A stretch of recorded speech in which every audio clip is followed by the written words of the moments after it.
Hi, I'm Darlene. And my son told me not to come to Christmas because I'd ruin the mood. I stood outside their house, with a pie in my hands, while they laughed inside without me. But that wasn't the worst part. The worst part was realizing it wasn't a misunderstanding. It was a plan, a slow erasure, one Christmas at a time. They replaced my gifts, rewrote my role, and smiled while doing it. Have you ever felt like someone quietly decided you were no longer part of the picture? The wind cut across my cheeks as I stepped out of my car, the homemade apple pie trembling slightly in my gloved hands. Christmas lights blinked rhythmically along the rooftops of the houses lining Trenton Street, each one shining with warmth that I could feel only from the outside. It was just after 6, the sky dark but pulsing with holiday cheer from the neighbors' yards. And there I stood, coat zipped high, shoulders tight, not because of the cold, but because I already knew. Somehow, I already knew. I hadn't received a formal invitation this year. No call, no text with directions on what dish to bring. Not even one of Sable's overly cheerful reminder emails. Just one message 2 days ago from Trenton. We're keeping it small this year, just us. Hope you understand. I'd stared at that message for a long while, not knowing what to say back. I never answered it. At first, I told myself they were tired, stretched thin, maybe overwhelmed with the kids or the business. That's how I explained it to myself when I made the pie anyway, when I ironed my good pants, when I brushed my hair twice just to make sure I didn't look too tired, like Sable had once said at Thanksgiving. The street was filled with parked cars, too many for a small gathering. I recognized Trenton's SUV, Sable's electric sedan, even their neighbor's truck. I took a deep breath and approached the driveway. The porch light was on, flickering slightly, like it wasn't sure it was supposed to be shining for me. I stood there for a moment, looking at the front door. Behind the curtains, warm yellow light poured into the living room. I heard laughter, high-pitched squeals of children, the faint clink of glasses, the kind of soundtrack you expect from a holiday movie. I raised my hand and knocked, gently at first, then once more with a bit more pressure. I could feel my heart tapping in time with my knuckles. A few seconds passed, then footsteps. The door creaked open just enough for Trenton to slide out. He didn't open it all the way. He didn't step aside to invite me in. "Mom?" he said, eyebrows raised like he'd seen a ghost. "I thought you got my message." I opened my mouth, but the words lodged somewhere between my ribs and throat. I held the pie in front of me like a peace offering, or maybe a shield. He looked down at it, then back at me. Smiled, half-heartedly, a quick twitch of the lips with no warmth. "We're really just trying to keep it low-key this year." And then he chuckled. A soft, awkward thing, like this was somehow funny, like I'd shown up to the wrong appointment. He reached behind him with one hand, gently pulling the door closed as he stepped back inside. Before I could say a word, the door latched shut. I stood there, alone on the porch, staring at the brass handle I used to polish with a tissue while waiting for the kids to get their shoes on. The porch light flickered again. I could hear music now, Mariah Carey no less, muffled through walls that once echoed with my own voice, calling everyone to dinner. I didn't cry. Not right away. I turned around and walked slowly down the path, the pie still warm against my fingers, fragrant with cinnamon and the tiniest hint of bourbon. I placed it gently on the passenger seat, then closed the car door and sat in the silence. There were no headlights behind me. No one followed. No one even looked out the window. The street, now, felt colder. The kind of cold that settles into your bones. Not from the weather, but from knowing something you can't unknow. I turned the key in the ignition, but I didn't drive off. Not yet.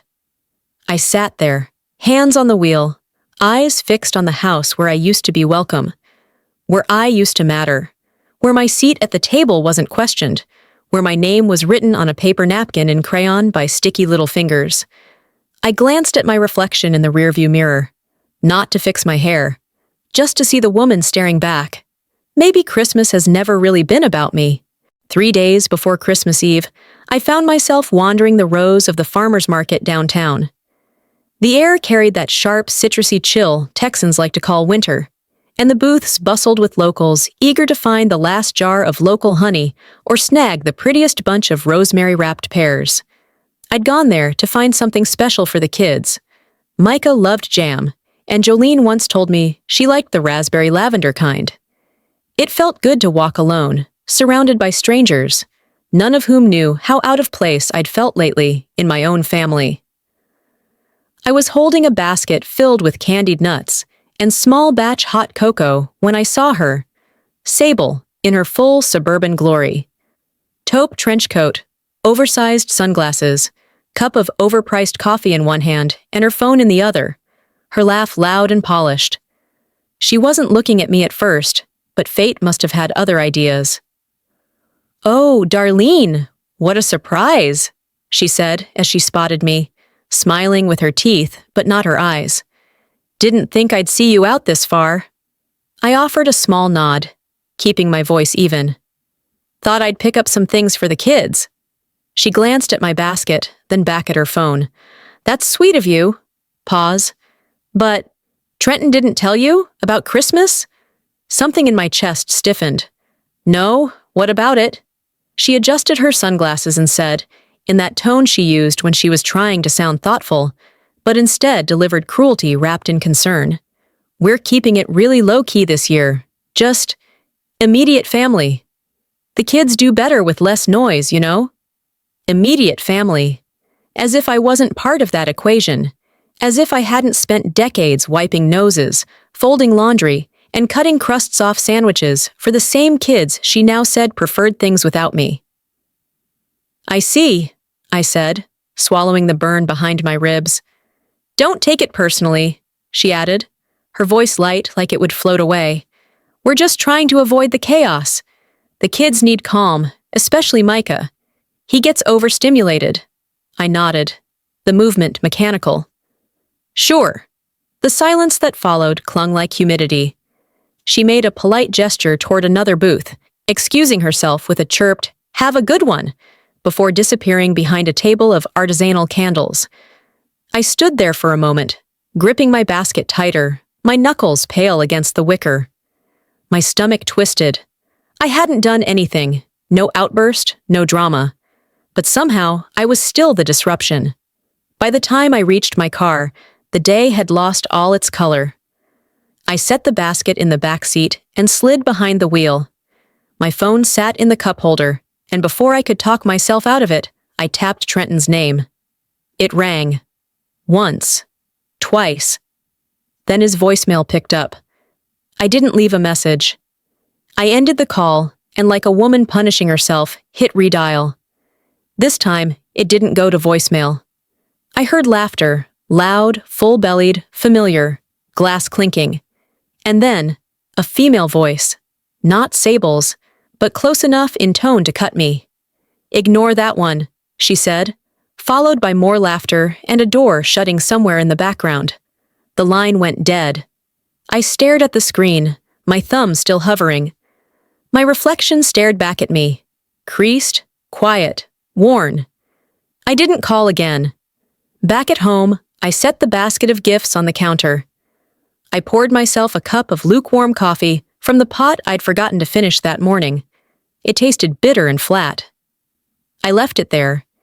Instead, I went into the den and opened the drawer where I kept the old DVDs. The label on one read Christmas '07. I popped it into the player, and the screen flickered to life with younger faces, brighter smiles. Trenton was there, hair longer, lifting Jolene in his arms while Micah crawled across the floor in his little reindeer onesie.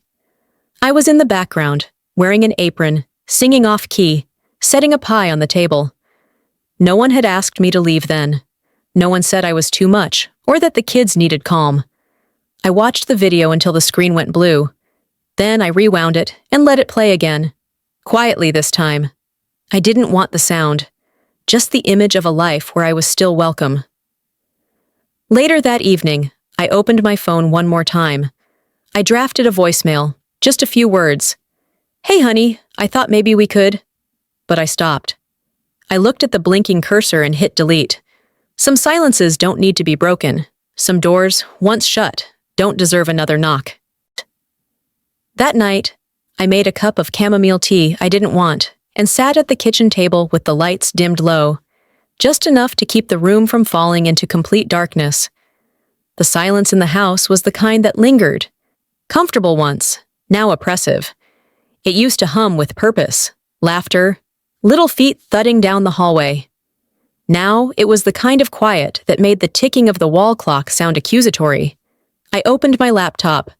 The screen lit my face with a pale glow.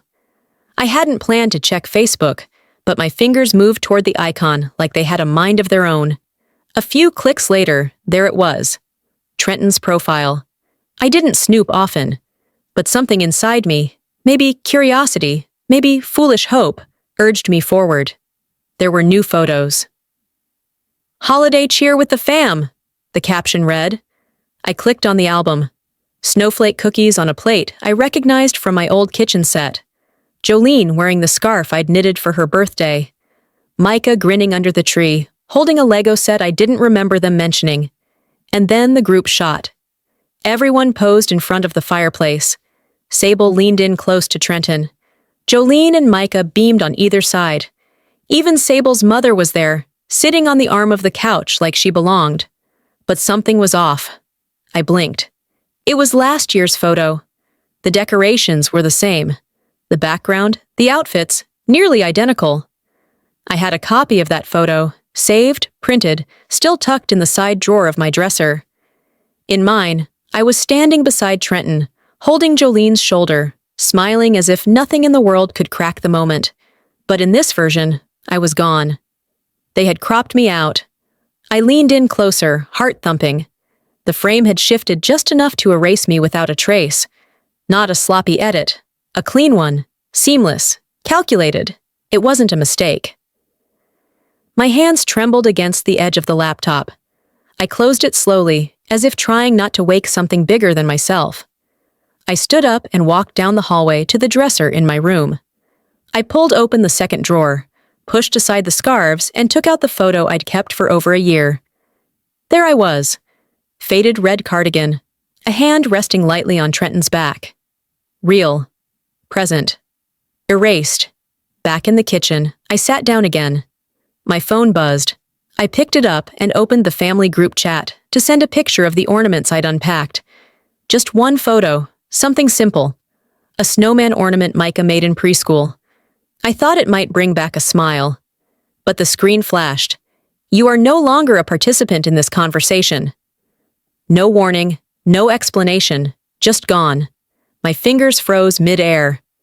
I stared at the message, rereading it as if it would somehow change. I tapped again. Same message. The group thread, which once buzzed with inside jokes and dinner plans, now sat locked away from me. My access revoked, my presence unwelcome. I lowered the phone, placed it on the table like something fragile. Then I stared out the window, past the reflection of my own face, into the empty backyard. For the first time in years, I spoke out loud in an empty room. Am I that disposable? The words hung there. They didn't echo. They didn't answer. I didn't cry. Instead, I reached for my journal, leather-bound, mostly unused. I opened it to a fresh page and wrote, December 21st. I disappeared today. I underlined the date once. Then I stood up, poured the tea down the sink, and sat back down to clear my voicemail. There was one message saved from Trenton, from 2 weeks ago. "Just call if you need anything, Mom. We're around." I hit delete without hesitation. I didn't need anything, not anymore. The cafe smelled like nutmeg and baked cinnamon, the kind of holiday sweetness that should have wrapped me in warmth. But I sat rigid, my fingers wrapped tightly around a mug of tea gone lukewarm. Across the table, Noreen stirred her coffee slowly, watching me with a careful gaze. We'd known each other since Micah was born, back when Trenton and Sable still brought the kids over every Sunday. We'd shared birthdays, hospital visits, the random Tuesday lunch. And yet today, she hesitated, measured her words like each one might land too hard. "I almost didn't ask," she said finally, lowering her voice. But, Darlene, did you really make a scene at Trenton's wedding? My breath caught. I stared at her, unsure what shocked me more, the question or the fact that someone felt they had to ask. No, I said slowly. I planned that wedding, paid for the flowers, the band. I even covered the photographer when they went over budget. Noreen's face flushed with quiet embarrassment. I thought so. I mean, I knew you wouldn't. But Sable, she said. Of course she did. I didn't need the rest of the sentence. I didn't need to know how Sable had framed me. But I could guess. The overbearing mother, the difficult mother-in-law, the woman who inserted herself where she wasn't wanted. But I had kept quiet, even when they moved my seat near the restrooms, claimed it was a spacing issue. I had smiled through it, never mentioned how they forgot to include my name on the programs, never complained when Sable's mother was the one thanked in the speeches. It didn't start this week, I said, mostly to myself. It started a long time ago. Noreen's mouth twisted with sympathy, but she didn't say more. She just reached across and squeezed my hand, a gesture that carried more weight than I wanted it to. Later that afternoon, back home, the silence greeted me like an old enemy. I didn't turn on the television or the radio. I walked through the hallway lined with photo frames and noticed how few of them had been updated in the last 5 years. How many holidays I'd spent behind the camera, present but never pictured. Micah came over that evening, dropped off by Trenton while he ran errands. The boy raced into the living room with a bag of Lego sets and his usual bundle of energy. I sat down on the floor beside him, grateful for the small moment. He looked up suddenly, face scrunched with the kind of innocent curiosity only kids can pull off. "Grandma," he said, "Mom says you always try to make everything about you." It landed like a slap. He didn't mean harm. His voice wasn't cruel. He was repeating what he'd heard, like a parrot mimicking the tone of its cage. I blinked but didn't react. "Is that so?" I asked gently. "Yeah," he said, distracted by a loose Lego piece. "She says you used to take over stuff, that you like being in charge." Trenton had re-entered the room by then, phone in hand, smirking at a text. He didn't flinch at Micah's words, didn't correct him, didn't say a thing. I nodded slowly, then stood. "I'm going to grab you a snack," I told Micah, my voice steady. In the kitchen, I leaned against the counter for a moment, the granola bar forgotten in my hand. I didn't cry. I'd stopped crying 2 Christmases ago when they stopped asking me to help decorate the tree. Later that night, I opened my journal again. My handwriting had always been neat, looping, a teacher's hand. On the top of the page, I wrote, "What they think of me is no longer who I am." I underlined it twice. I stopped defending myself in my head, stopped crafting explanations for people who had already decided which version of me served their story best. I wouldn't try to be louder. I'd be sharper, quieter, intentional. I opened my laptop and created a new document. The title came easily, like it had been waiting to surface. Christmases I Remember. I let the cursor blink at me. I didn't start writing, not yet. But I would. I was done being edited out. The fire in the hearth had burned low, leaving only faint red embers under a layer of white ash. I sat in the living room, wrapped in the same blanket I'd crocheted the year Micah was born. Across the coffee table, my phone buzzed with a new message. It was from Sable. "Let's not complicate things. You know how your presence affects the mood." I read it once, then again. It wasn't a question, nor an invitation to respond, just a statement, wrapped in thin civility. Her words weren't sharp. They never were. But they cut deep, not because of how they were said, but because they were expected. I set the phone down and stared at the dimming fireplace. Christmas had always been my holiday. I sewed our stockings by hand. I baked pies in the shape of holly leaves. I started the tradition of giving everyone one gift that was handmade, one that was meaningful, not just bought. It wasn't about sparkle or price tags. It was about thought. Apparently, thought was no longer welcome. The next morning, I opened the cedar box in the hallway closet and pulled out the wreath. I'd made it with fresh pine from a friend's ranch outside McKinney, woven with dried orange slices and crimson ribbon. It smelled like every Christmas we'd ever had. I added a few bells near the base, not loud ones, just enough to chime when moved. I didn't leave a note. I didn't want thanks. I just wanted to be part of the season, to remind them I still had something to give. I drove over around noon. The neighborhood was alive with lights and inflatable reindeer, laughter spilling out of half-open garages. I parked across the street from Trenton's house and walked the wreath to the porch. No one opened the door. I hung it gently on the hook and turned back toward the car. For a second, I thought I saw someone watching from the upstairs window, but I didn't pause. I didn't need the confirmation. That evening, after the sky had slipped into shades of ink, I heard a soft knock on my door. Not the doorbell, just a tap. I opened it and saw the wreath, still hanging perfectly, but now on my own porch. A small note taped to the bottom read, "Thanks, but we're covered." It wasn't in Sable's handwriting. It wasn't in Trenton's either. But it didn't matter. The message had been delivered, received, rejected. The pine needles were slightly flattened, and one of the bells had fallen off. I didn't cry. I didn't ask why. I simply took it down, stepped inside, and laid it gently on the kitchen table. I sat there for a long time, watching it, thinking about how something could be both beautiful and unwanted. That was the worst part, knowing it had nothing to do with the wreath. That night, I opened my laptop, the same one they'd helped me pick out 3 Christmases ago when they still thought I needed help with everything. I opened a new email. Subject: No more knocking too. Trenton Avery, you don't have to make room for me. You've made that clear. But I won't keep knocking either, not because I'm angry, not because I want you to chase me, but because I finally understand that I've been standing in front of a door that was never going to open. Take care of your family. I'll take care of myself. I didn't wait to reread it. I clicked send, and I didn't check for a reply. Later, I took the wreath and placed it back in the cedar box. I taped a new label to the top. 2024. For me. No more offerings, no more explanations. Just silence, and the kind I chose this time. Christmas Eve morning came in quietly, like it didn't want to disturb me. Outside, the light was soft and gray, like the sky hadn't made up its mind whether to rain or freeze.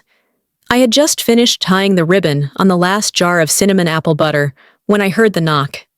It wasn't a knock, really. More like a thud. Flat. Heavy. One-sided. I opened the door and there it was. The box I had sent 2 days ago, filled with gingerbread cookies shaped like stars and reindeer and trees, all iced by hand. Now, it sat on my doorstep. The lid popped open. The contents crushed.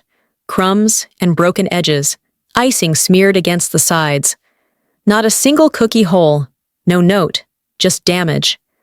I didn't pick it up right away. I just stared at it, as if maybe the box would speak. Tell me how it ended up back here. Tell me why. Eventually, I knelt down and brought it inside, setting it on the counter like a wounded bird. I brushed my fingers over the jagged bits of a once perfect snowflake, now reduced to dust and sugar. It hadn't even been tasted. By noon, Jolene came over with a bag of returns. Trenton had forgotten to send them back in time. She plopped onto the couch with her phone, already scrolling. "You doing okay, Grandma?" she asked, her tone casual. I nodded. "Fine, baby. You?" She didn't look up. "Mom's trying something new this year. She posted it this morning. Here, I'll show you." She turned the screen toward me. An Instagram story played. A short video of Sable's dinner table. Minimalist, stark white plates, microgreens, something drizzled with balsamic in abstract streaks. The caption read, "No more cheesy lasagna bombs. Light and modern wins this year." Jolene laughed a little. "She says we're doing elevated this Christmas. No casseroles." My breath stayed stuck in my chest. I stared at the phone at the table I had helped them pick out when they moved in. Now a stage for the public stripping away of everything I used to bring. I didn't say anything. Jolene, sensing the silence, cleared her throat. I told her I like your lasagna, the real one. I forced a smile and squeezed her knee. That night, after she'd gone, I lit a single candle on the counter and watched the wax gather. I thought about the first time I made that lasagna. Mark singing off-key in the kitchen, the kids giggling as they layered the noodles too high. We spilled sauce on the floor. The dog ate a raw noodle. It was chaos. And it was perfect. They didn't just throw out food. They threw out history. I pulled a note card from the drawer and wrote slowly, deliberately. Food doesn't ruin anything. People do. I didn't sign it. On my way out, I put on my coat and slipped the card into their mailbox. No one saw me. I didn't want them to. Back inside, I peeled off my boots, folded my coat, and poured a glass of wine. I sat in my recliner, facing the fireplace. The flames hadn't been lit this year. No stockings, no lights, no tree. Just me, a single candle, and silence. And then I whispered, more to the room than to myself. You wanted quiet. Let's see how loud silence can be. The sun had just started to dip low when Jolene's FaceTime call came through. I was folding laundry on the couch, watching the early shadows stretch across the living room, when her name lit up my phone.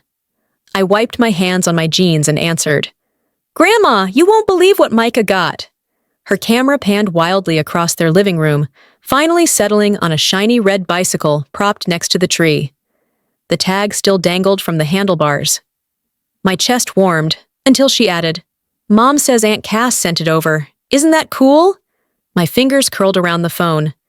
I thought you were still getting him something else, Jolene said quickly, her voice trailing into that awkward silence teenagers retreat to when they sense they've said too much. I managed a smile, though I knew she could see it wasn't full. That's wonderful, sweetheart. After we hung up, I walked to the kitchen drawer and pulled out the purchase receipt. It had the delivery address, Trenton's house, dated 5 weeks ago. Special order, custom paint, training wheels attached, because Micah still leaned too far left when he pedaled. I didn't call them. I didn't send a message. I simply folded the receipt in half, slid it into my journal, and poured myself a glass of water. Around 5, I left to drop off a tote of art supplies Jolene had left behind during her last visit. I knew Trenton and Sable wouldn't be home. They were out hosting a neighborhood cookie exchange, no doubt filled with avocado-based desserts, and people too polite to ask real questions. I'd been there once. That was enough. The garage door was cracked open when I pulled into the driveway. I knocked twice, then stepped just inside. The light buzzed overhead, flickering like it wasn't quite sure if it wanted to work. Shelves lined the walls, covered in old sports gear, and boxes labeled with dates I knew they hadn't touched since the last move. I spotted it in the corner, my Father's Day gift from last year. The watch, black leather strap, silver back, etched with the words, "The time you give us is everything." It was under a coil of extension cords. Dust coated the face. I didn't touch it at first. I just stared, wondering how something so carefully chosen could be discarded so easily. Finally, I reached down, lifted it gently, and slipped it into my coat pocket.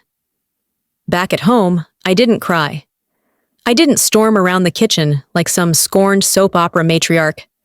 I placed the watch on my nightstand. It wasn't there to remember Trenton. It was there to remind me, I give. They erase, and they thought I wouldn't notice. That night, I turned on the lamp over my desk and opened a blank email. Not to Trenton, not to Sable, but to everyone, aunts, cousins, neighbors who had watched my kids grow up and sent Christmas cards for 20 years. Subject, let me tell you what I've never said out loud. I paused before typing. My fingers hovered above the keys, then began. You've seen pictures, heard stories, maybe even wondered why I don't show up anymore. Maybe someone told you I like drama, that I make people uncomfortable. Maybe you believed it, maybe you didn't. But here's what's true. I've been edited out. Quietly, consistently, Not by mistake, but by decision. And I've let it happen longer than I should have. I'm not writing to ask for pity. I'm writing because silence hasn't protected anyone. Not me, and not the truth. I kept typing, steady and slow. My voice. My words. No apologies.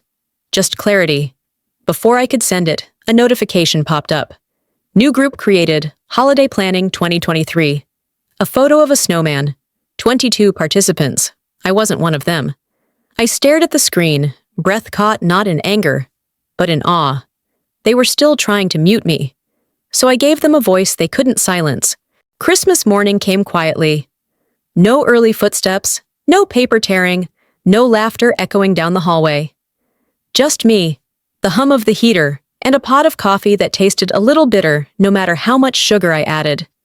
Around 9 a.m., I checked my email like I always did, more out of habit than hope. What I didn't expect was the message from Noreen. The subject line simply read, "You should hear this." I opened the attachment, pressed play, and held the phone to my ear. Trenton's voice, sharp, amused, careless. I swear I'd rather hire someone to play my mom than actually invite her. Laughter followed. Low, overlapping voices that didn't sound surprised, just entertained. My son, my blood, talking about me like a character he could recast. My throat tightened, but I didn't flinch. There were no tears this time. Just a breath, long, deep, final. He wasn't just ignoring me, he was erasing me. I sat back and let that settle, staring out the window as snow began to fall in lazy, thin flakes. Then the phone buzzed again. Micah. His name blinked on the screen. I hesitated, then answered. Grandma? His voice was a whisper, like he'd snuck off into a closet or hidden behind the stairs. Hi, sweetheart, I said, my voice gentle. Why didn't you come? He asked. They told everyone you didn't want to. I closed my eyes. That's not true, I said. I always want to see you. I thought so, he whispered. Dad said not to ask, but I miss you.